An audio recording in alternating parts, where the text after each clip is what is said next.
Reach dead بمقابلہ پور dead.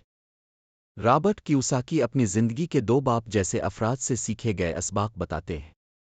ایک پور ڈیڈ، ان کے حقیقی والد جو اعلیٰ تعلیم یافتہ اور سرکاری ملازم تھے، ہمیشہ نوکری اور تعلیم پر زور دیتے تھے لیکن مالی مشکلات کا شکار رہتے تھے۔ دو ریچ ڈیڈ، ان کے دوست کے والد جو خود سے امیر بنے نے انہیں مالی آزادی اور کاروبار کے متعلق سکھایا۔ یہ کتاب ان دونوں کے پیسہ اور تعلیم کے مختلف نظریات کا موازنہ کرتی ہے۔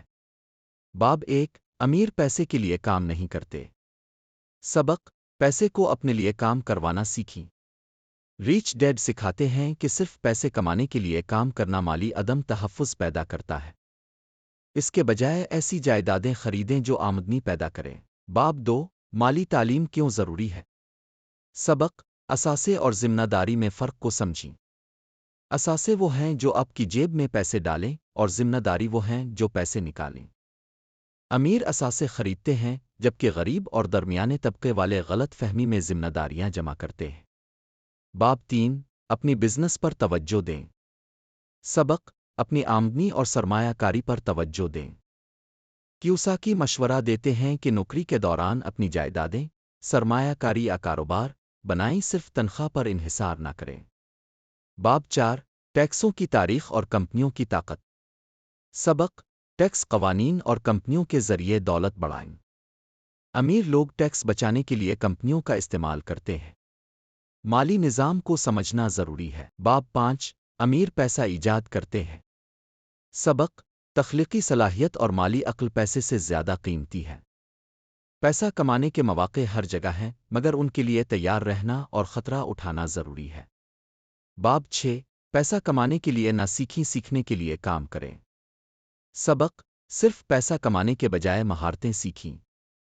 ایسی نوکری کریں جو آپ کو نئی صلاحیتیں سکھائے، مثلاً فروخت، انتظامیہ اور مارکیٹنگ۔ باب سات، رکاوٹوں کو کیسے دور کریں۔ سبق، مالی کامیابی میں رکاوٹ بننے والی 5 چیزوں کو شکست دیں۔ 1 خوف، نقصان کے ڈر سے نہ رکیں۔ 2 شک، خود پر شک کرنے سے بچیں۔ 3 سستی، اپنے مقصد کے لیے محنت کریں۔ 4 بری عادتیں، اچھے مالی عادات اپنائیں۔ 5 غرور، ہمیشہ سیکھنے کے لیے تیار رہیں۔ باب 8، شروعات کیسے کریں۔ سبق، مالی آزادی کے لیے عملی اقدامات کریں۔ مثلاً مالی اہداف بنائیں، ماہرین سے مشورہ لیں، تعلیم حاصل کریں اور چھوٹے خطرات لے کر شروع کریں۔ باب 9، مزید کرنے کے طریقے۔ سبق، مستقل مزاجی اور نظم و ضبط دولت کی کنجی ہے۔ کتاب پڑھیں، سیمینارز میں جائیں اور کامیاب لوگوں کے ساتھ وقت گزاریں۔ اختتام، حتمی خیالات۔ دولت بنانا ایک مسلسل سفر ہے۔ کیوساکی قارئین کو مالی تعلیم پر زور دیتے ہیں اور مشورہ دیتے ہیں کہ پیسے کے بارے میں مختلف انداز سے سوچیں۔ اہم نکات۔ 1 مالی تعلیم ضروری ہے۔ 2 اثاثے خریدیں، ذمہ داری نہیں۔ 3 کاروبار اور سرمایہ کاری پر توجہ دیں۔ 4 خطرہ اٹھائیں لیکن سمجھداری سے۔ 5 اپنی سوچ کو بدلیے اور خوشحالی کی طرف قدم بڑھائیں۔